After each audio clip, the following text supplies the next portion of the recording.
রাজপথে জামায়াত ইসলামীর কর্মসূচি জমে উঠেছে। রাজধানীতে জামায়াত ইসলামীর নেতৃত্বাধীন 11 দলীয় জোট সমাবেশ ও গণমিছিল অনুষ্ঠিত করেছে। এই সমাবেশ ও গণমিছিল লোকে লোকারণ্য হয়েছে।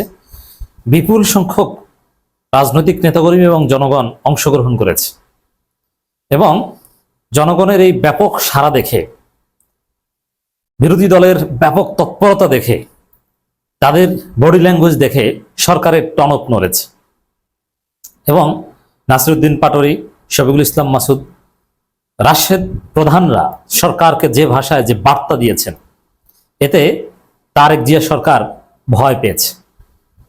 সরকার একটা বিব্রতকর পরিস্থিতির মধ্যে পড়েছে। এমনিতেই সরকারের চারদিকে সংকট আর সংকট, সরকার কুলিয়ে উঠতে পারছে না, চারদিকে অন্ধকার, ভয়াবহ লোডশেডিং, ভয়াবহ জ্বালানি সংকট, অর্থনৈতিক অস্থিরতা।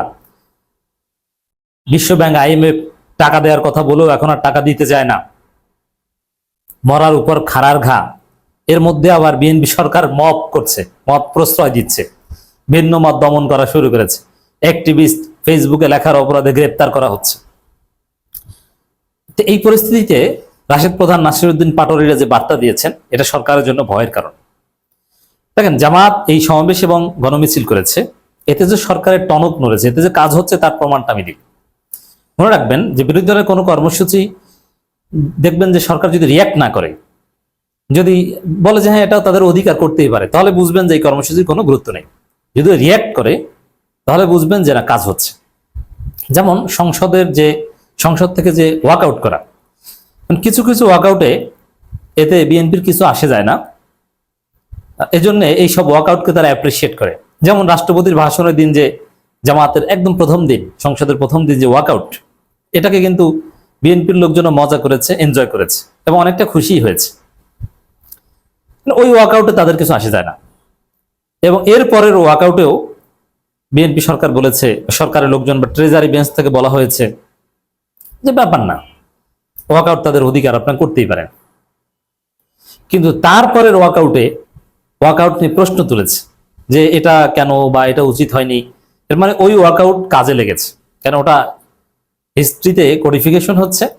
এবং এই যে মানবাধিকার বিল, গুম অধ্যাদেশ বিল বাতিল করা বা এই যে বিষয়গুলো, এগুলো জামাত প্রতিবাদ করে সংসদ থেকে বেরিয়ে গিয়েছে, এতে কিন্তু তাদের সমস্যা হবে ভবিষ্যতে।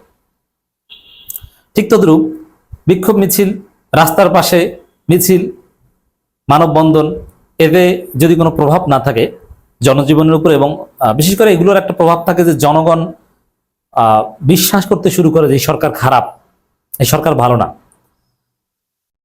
এই প্রভাব যদি থাকে তখন সরকার রিয়াক্ট করে যে না, এই কর্মসূচি এটা ঠিক হচ্ছে না, এই গণভোগান্তি হচ্ছে, বিরক্তিকর, এরকম করতে দেওয়া হবে না, এরকম নানান কথাবার্তা সরকার বলে যদি কর্মসূচির তাৎপর্য থাকে।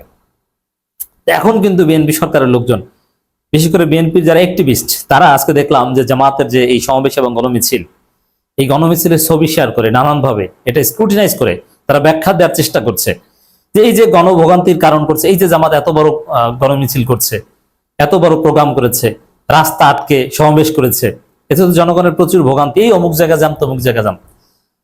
তো এরকম বলতে বলতে সামনে বাধা দিবে, এক পর্যায়ে বলবে যে অনুমতি লাগবে। তো এই যে রিয়াক্ট করা, এটাই প্রমাণ যে সরকারের টনক নড়েছে এবং জনগণ রাস্তাঘাটে, বাসে এবং চায়ের দোকানে সরকারকে গালাগালি করে। জামাতের এই কর্মসূচির ফলে জনগণ সাহস পাচ্ছে এবং জনগণের কাছে বার্তাগুলো পৌঁছে যাচ্ছে। তো এই জনগণের ব্যাপক সাড়া এবং লোকে লোকারণ্য জামাতের কর্মসূচি জমে উঠছে, তার প্রমাণ এটা। দর্শক, বার্তাগুলো দেখেন। বিশেষ করে হিট বক্তব্য দিয়েছেন তিনজন, নাসিরউদ্দিন পাটোয়ারী, রাশেদ প্রধানের এক একটা বক্তব্য এক একটা বুলেট, যার ফলে রাশেদ প্রধানের পেছনে লেগেছে বিএনপি। রাশেদ প্রধানকে বিএনপি ভয় পায়। রাশেদ প্রধান তারেক রহমানকে ফাঁসিয়ে দিয়েছেন, তারেক রহমানকে একটা ভদ্র ভাষায় গালি দিয়েছেন। ওটা গালি না, কুলাঙ্গার, এটা একটা ভালো শব্দ। এটা BCS পরীক্ষা দিতে হলে মুখস্থ করতে হয়, বিশ্ববিদ্যালয়ে ভর্তি পরীক্ষা দিতে হলে মুখস্থ করতে হয়, বইতে পড়ানো হয়। এটা কোনো নোংরা শব্দ হতে পারে না। তো এটা বলেছে।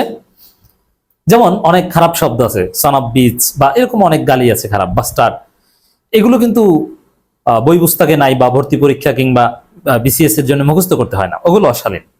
কারণ বাস্টার্ড এটার অর্থ সবাই জানে, কিন্তু এটা অশালীন। এই জন্য দেখবেন যে বাস্টার্ড শব্দের অর্থ কি, এটা কোনো পরীক্ষায় আসে না, কারণ এটা অশালীন। কিন্তু কুলাঙ্গার অর্থ কি বা ব্ল্যাক শিপ অর্থ কি, এটা কিন্তু পরীক্ষায় আসে। এটা সিম্পল কথা। তো এতে রাশেদ প্রধানের উপর প্রচন্ড ক্ষুব্ধ হয়েছে বিএনপির মববাজরা। এতে যেটা হয়েছে যে বিএনপি যে মব করে অথবা সরকারের সমালোচনা করা যায় না, তারেক জিয়া শেখ হাসিনার মতো হয়ে উঠছেন, এই মেসেজটা চারদিকে ছড়িয়ে পড়লো, দেশে বিদেশে খবর রটে গেছে। তো এতে ক্ষতি তো হলো মূলত বিএনপি। রাশেদ প্রধানের যে বক্তব্য, এর একটা মারাত্মক প্রভাব জনগণের উপর আছে।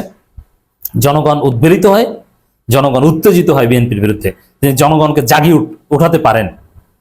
এই জন্য রাশেদ প্রধানের এক একটা বক্তব্য এক একটা বুলেটের মতো। নাসিরউদ্দিন পাটোয়ারি মানেই হিট। মুক্তির সংগ্রাম, গণতন্ত্রের সংগ্রাম, জিয়াতন্ত্র থেকে মুক্তির যে সংগ্রাম, বাংলাদেশের মানুষকে জিয়া পরিবার থেকে উদ্ধারের যে সংগ্রাম, সেই সংগ্রামে সবাই ঐক্যবদ্ধ হবেন, রাজপথে থাকবেন। নাসিরউদ্দিন পাটোয়ারি দি হিট। কথাগুলো দেখছেন, এই জিয়া পরিবার, জিয়াতন্ত্র, এই তরুণ প্রজন্ম এই জিয়াতন্ত্র, জিয়া পরিবারতন্ত্র এগুলো রাখবে না।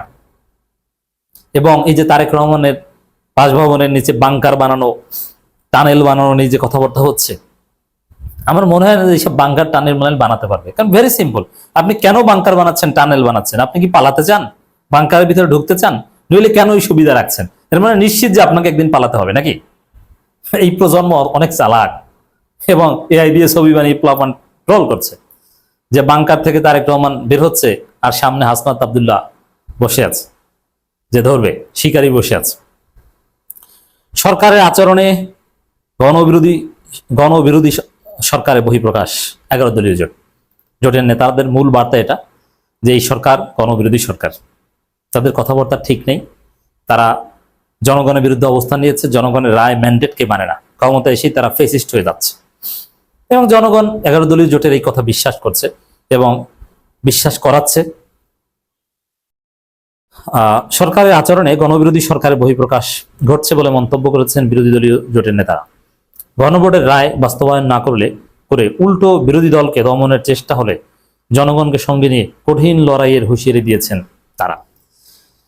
রাজপথে নেমে জামাত জোটের নেতারা শুধু বার্তাই দেয়নি, আগামী দিনে কঠিন আন্দোলনের হুঁশিয়ারি দিয়েছে।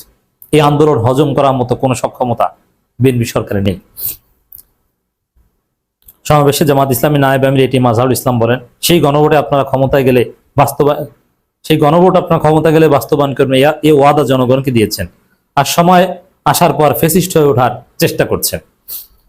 এ সময় এনসিপির মুখ্য সমন্বয়ক নাসিরউদ্দিন পাটোয়ারি যে জিয়াতন্ত্র, জিয়া পরিবারতন্ত্র থেকে তাদের বিরুদ্ধে সংগ্রাম করার ঘোষণা দিয়েছে। গণভোটের রায় বাস্তবায়ন না হলে কঠোর আন্দোলন হবে, সরকার জনগণের উপর আস্থা হারিয়ে ফেলছে বলে মন্তব্য করেন নেতারা। এই সময় তারা আরো বলেন, সরকার মব নিয়ন্ত্রণে ব্যর্থ হয়েছে। শফিকুল ইসলাম মাসুদ এই বিষয়টা অ্যাড্রেস করেছে।